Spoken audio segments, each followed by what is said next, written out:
The Brain That Changes Itself, by Norman Doidge, MD. Introduction. Imagine, for a moment, that you are perpetually falling. Not in a dream, but every waking second. The moment you stand up, your body begins to wobble and sway, as if you're teetering on the edge of a cliff. Your arms flail, searching for balance that isn't there. An invisible force seems to shove you, first from the left, then from the right. Even when you collapse to the floor, the feeling doesn't stop. An imaginary trapdoor opens beneath you, and you continue to fall into an infinite, silent abyss. This was the terrifying reality for a woman named Cheryl Schultz.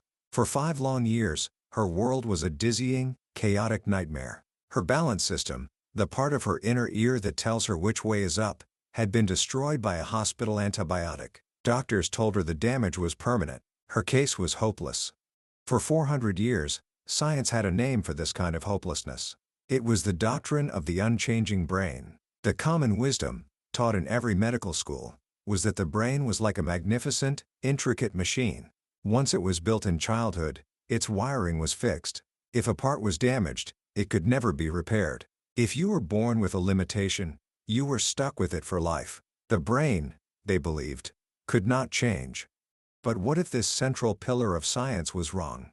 Today, we're diving into a book that chronicles a revolution in our understanding of the human mind. It's called The Brain That Changes Itself, by Dr. Norman Doidge. This isn't just a book about science. It's a collection of astonishing true stories that prove the brain is not a rigid machine, but a living, adaptable, and endlessly malleable organ.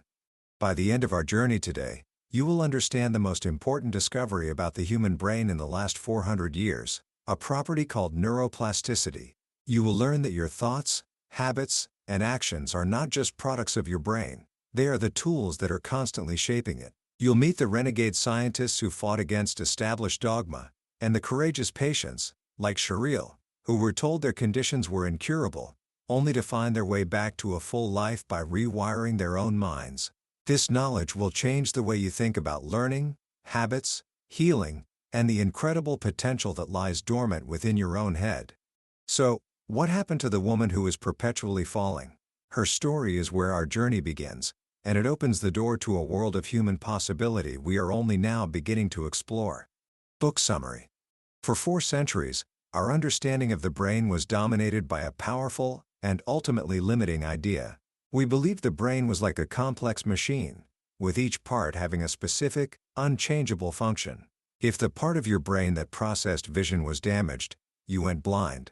If the part that controlled your left arm had a stroke, your arm was paralyzed for life. The circuits were hardwired, and that was that. This belief, known as localizationism, created a sense of neurological nihilism, a feeling that many brain problems were simply untreatable. But hidden away from the mainstream, a small group of brilliant and often ridiculed scientists were making discoveries that would shatter this old dogma. They were the pioneers of neuroplasticity, and their work revealed a brain that was not fixed, but fluid, dynamic, and capable of astonishing self-repair. One of the earliest and boldest of these pioneers was a man named Dr. Paul Bach-Y-Rita. He was a scientist who dared to ask questions that seemed to defy common sense, like, do we need eyes to see? To him, this wasn't a philosophical riddle. It was a practical problem. He argued that we don't see with our eyes, we see with our brains. The eyes are just the receptors, the data ports that send electrical signals to the brain. What if, he wondered, you could send the same kind of visual data to the brain through a different port? This brings us back to Cheryl Schultz, the woman trapped in a perpetual state of falling. Her balance system, or vestibular apparatus, in her inner ear was almost completely destroyed. This tiny organ is what gives us our sense of orientation in space. Without it, her brain was receiving constant, chaotic error signals. She felt like she was falling because, as far as her brain was concerned, she was falling. Bach-Y-Rita and his team gave Cheryl a bizarre-looking device. It consisted of a construction helmet with a sensor called an accelerometer, connected to a thin plastic strip dotted with electrodes. She placed the strip on her tongue. When she tilted her head forward, the sensor sent a signal that caused a pattern of gentle, tingling bubbles, like champagne, she said, to form on the front of her tongue. When she tilted back, the bubbles moved to the back. When she tilted side to side, the bubbles moved accordingly. In essence, This device was bypassing her broken balance system and was sending orientation signals to her brain through her tongue. The moment she put it on, something miraculous happened. For the first time in 5 years, the feeling of falling stopped. With her eyes closed, relying only on the tingling on her tongue, she could stand perfectly still. The invisible demons that had been pushing and shoving her were gone. Her brain, with no previous training, was instantly decoding the signals from her tongue and using them to achieve balance. But the true miracle happened when she took the device off. After wearing the machine for just 20 minutes, she removed it. She stood on her own, with her eyes closed, and she didn't fall. The effect lasted. The first time, it was for 20 seconds. The next, a few minutes. Then an hour. Eventually, the residual effect grew to last for days, and then months. What was happening? Rita believed the device was doing two things. First, it was providing her brain with clear, correct balance signals, which helped to quiet the noisy, chaotic signals coming from her damaged vestibular system. But more importantly, the training was forcing her brain to find new pathways. Just as you would find old country roads to get to your destination if the main highway bridge was out, Cheryl's brain was unmasking and strengthening secondary neural pathways to process balance. With enough training, those new pathways became so strong and efficient that she no longer needed the machine at all. Today, she no longer considers herself a wobbler. Rita's work was a direct challenge to the old, rigid model of the brain. He showed that the senses are not hardwired to specific brain regions. The brain is so adaptable it can learn to see through the skin or balance through the tongue. He called this phenomenon sensory substitution. But what it really demonstrated was the incredible power of neuroplasticity. The miracle wasn't the machine, it was the living, changing, adapting brain itself. If the brain could be rewired with an external machine, could it also be rewired from the inside out, using only the power of thought and focused effort? This question leads us to the extraordinary story of Barbara Arrowsmith Young. As a child, Barbara's mind was a landscape of stark contrasts. She had areas of true genius, her auditory and visual memory tested in the 99th percentile. But these gifts coexisted with profound disabilities. She had trouble with spatial reasoning, which made her clumsy and constantly getting lost. She struggled to pronounce words because the speech center of her brain didn't work properly. But her most debilitating problem was an inability to understand relationships between symbols. Logic, grammar, cause and effect, even reading a clock, all of it was a fog. The phrase "my father's brother" meant the same thing to her as "my brother's father." Her world was a collection of disconnected fragments, and her motto became a constant, painful refrain: "I don't get it." In the 1950s, there was no name for her collection of problems. Teachers simply said she had a mental block. Desperate to succeed, she relied on her phenomenal memory, memorizing facts for hours to pass tests, living in a constant state of anxiety on just a few hours of sleep a night. Her life changed when she stumbled upon the work of two scientists. The first was Mark Rosenzweig, who had shown that rats raised in stimulating environments developed heavier, more connected brains than rats raised in boring cages. This was one of the first demonstrations that activity could physically change the brain structure. The second was the Russian neuropsychologist Alexander Luria.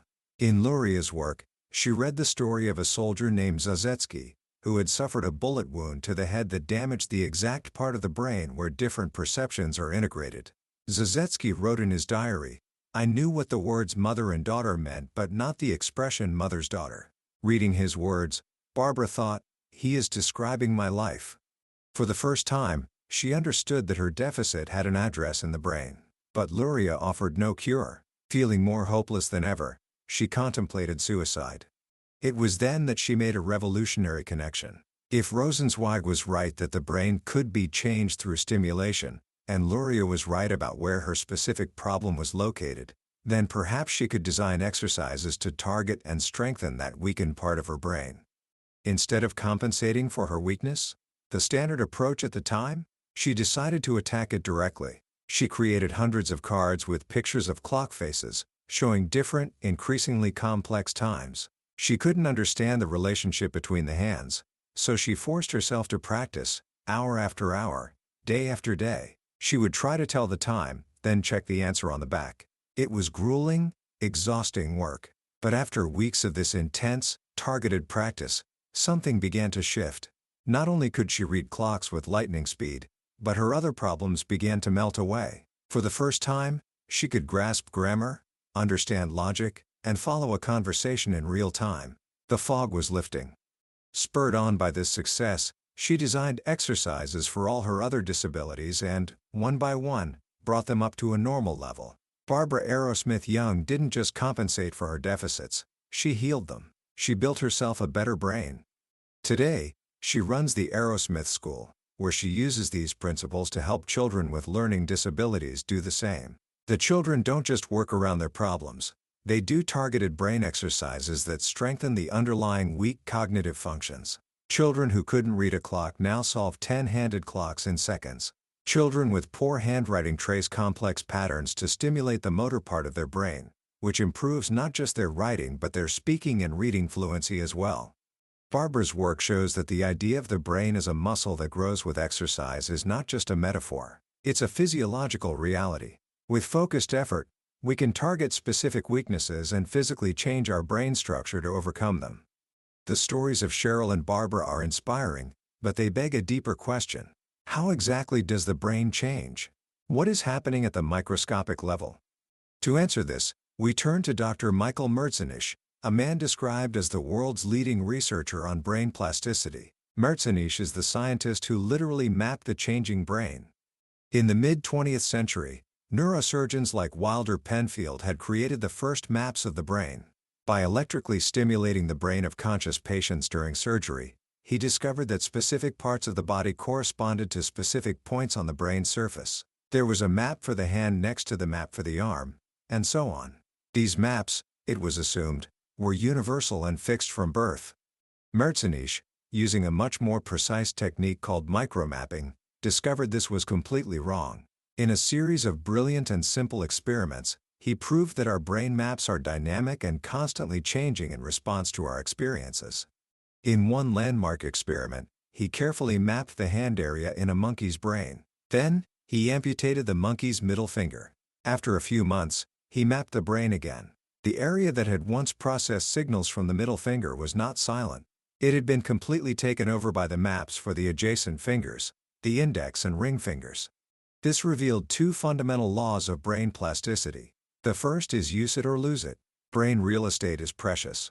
If a map isn't being used, the brain will reassign that territory to a function that is. The second is that plasticity is competitive. There is an endless war for territory going on inside your brain. The skills you practice are constantly claiming more map space, often at the expense of the skills you neglect. This is why it's so hard for an adult to learn a new language. It's not just that a critical period has closed, it's that the maps for your native tongue have become so vast and dominant that they aggressively outcompete any new language trying to gain a foothold. It's also why bad habits are so hard to break. A bad habit isn't just a choice, it's a well-established neural circuit that has claimed a large piece of territory in your brain map.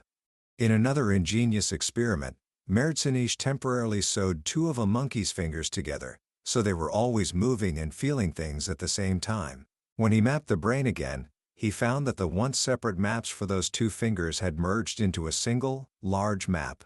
This demonstrated another crucial principle. Neurons that fire together, wire together. When we perform an action or have a thought, the neurons involved fire in unison. The more often they fire together, the stronger their synaptic connections become, and the more likely they are to fire together in the future. This is the very essence of learning and habit formation at the cellular level. Merzenich's work proved, beyond a doubt, that the adult brain remains plastic throughout life. And he took this knowledge from the lab to the real world. He realized that many children with learning disabilities had trouble because their neurons were firing too slowly. They couldn't distinguish between rapid sounds like ba and da, causing their brain maps for language to be muddy and imprecise. So, along with a team of other scientists, he created a series of computer-based brain exercises called Fast for Word. These programs take the fast parts of speech, slow them down digitally so a child can hear them clearly, and then gradually speed them up as the child's brain gets better at processing them. The results were astonishing. Children who had struggled for years made, on average, nearly 2 years of language development in just 6 weeks. Brain scans before and after the training showed that their brains were physically normalizing. developing the same pattern seen in children without reading problems. Mertzini showed that through targeted training, we can increase our brain's processing speed, sharpen its precision, and fundamentally improve our capacity to learn. But if plasticity has the power to heal and strengthen, can it also work against us? Can the brain's ability to change also create suffering? This question brings us to one of the most mysterious and agonizing of all human experiences: phantom limb pain. After an arm or leg is amputated, over 95% of people continue to feel its presence, and for many, that phantom limb is racked with excruciating, untreatable pain. How can you feel pain in a limb that no longer exists? The man who solved this puzzle is Dr. V.S. Ramachandran, a neurologist often called the Sherlock Holmes of the brain. He connected Mertzini's discovery, that the map for a missing finger is invaded by its neighbors, to the human experience. On the brain map, the area for the hand is right next to the area for the face. Ramachandran theorized that after an arm amputation, the face map invades the now silent hand map. He tested this on a young man who had lost an arm. When Ramachandran blindfolded him and touched his cheek with a Q-tip, the man felt it not only on his face, but also in his phantom hand. The brain had cross-wired the two maps. The brain was getting sensory input on the face and misinterpreting it as coming from the missing hand. This explained the phantom, but what about the pain? Ramachandran noticed that many patients with painful phantoms felt that their missing limb was paralyzed and clenched in an agonizing position, like a fist with the fingernails digging into the palm. He realized that this was a form of learned paralysis. The brain was sending motor commands to the phantom to move, but because there was no arm, it received no feedback that the movement had occurred. The brain, getting no response, would escalate its commands, essentially screaming "clench harder." This created a vicious cycle, locking the pain signal in place. Ramachandran's solution was breathtakingly simple and brilliant. He decided to fight an illusion with an illusion. He built a mirror box. It's a simple box with a mirror in the middle. The patient places his good hand in one side of the box and his phantom hand in the other. By looking into the mirror, he sees the reflection of his good hand, which appears to be his missing hand, perfectly resurrected. When one patient, Philip, who had suffered for a decade with a painfully clenched phantom, looked into the box and moved his good hand, he saw his phantom move for the first time. The visual feedback was enough to trick his brain. He felt his phantom unclench, and the pain vanished. After just a few weeks of practicing with the mirror box, his pain disappeared permanently. Ramachandran had performed the world's first successful amputation of a phantom limb. Ramachandran's work reveals a profound truth. Pain is not just a signal from an injury. He says, pain is an opinion on the organism's state of health. It's a complex perception created by the brain, and because it is created by the brain, it can be changed by the brain. This leads us to our final and perhaps most powerful example of neuroplasticity in action: the rewiring of our deepest anxieties and habits. Many of us have worries we can't shake. But for people with obsessive-compulsive disorder, or OCD, these worries become a form of mental torture. They are trapped in a loop of intrusive, terrifying thoughts, obsessions and repetitive rituals, compulsions they feel they must perform to gain relief. UCLA psychiatrist Dr. Jeffrey Schwartz has shown that this experience has a clear signature in the brain. Using brain scans, he discovered an OCD circuit involving three key parts of the brain. The first, the orbital frontal cortex, is our mistake detector. It sends a signal that something is wrong. This signal goes to the cingulate gyrus, which triggers the awful anxiety that accompanies the feeling. Normally, a third part, the caudate nucleus, acts like a mental gear shift, allowing us to move on to the next thought once we've corrected the mistake. In people with OCD, this circuit is stuck in the on position.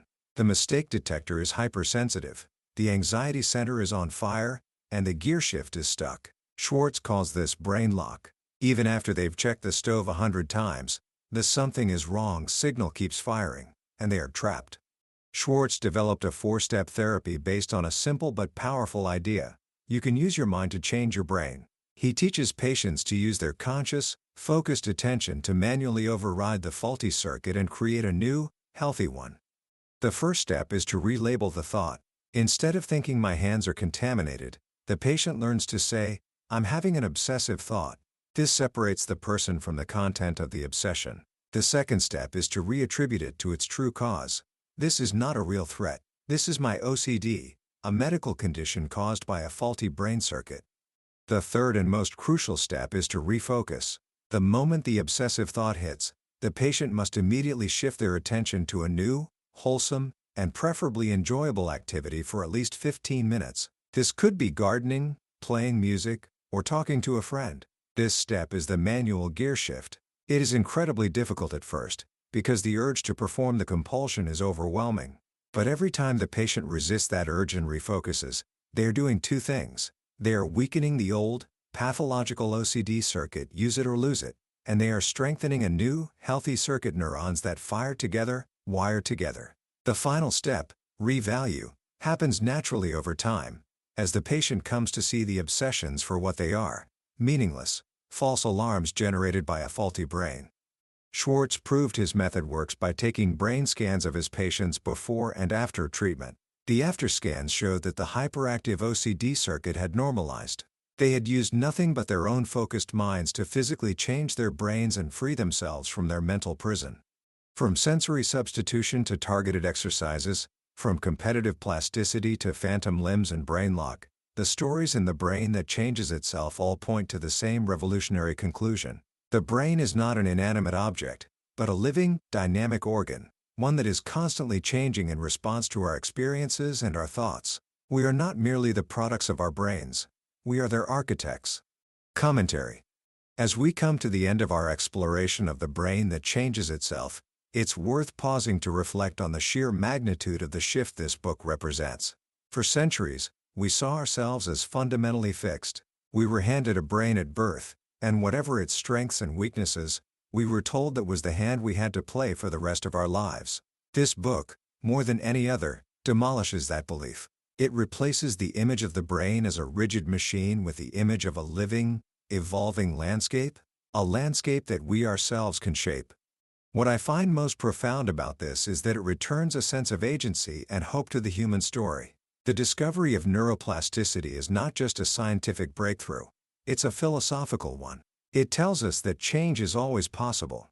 The stories of Cheryl Schiltz, Barbara Arrowsmith-Young, and the patients of Ramachandran and Schwartz are not just medical curiosities. They are parables for the human condition.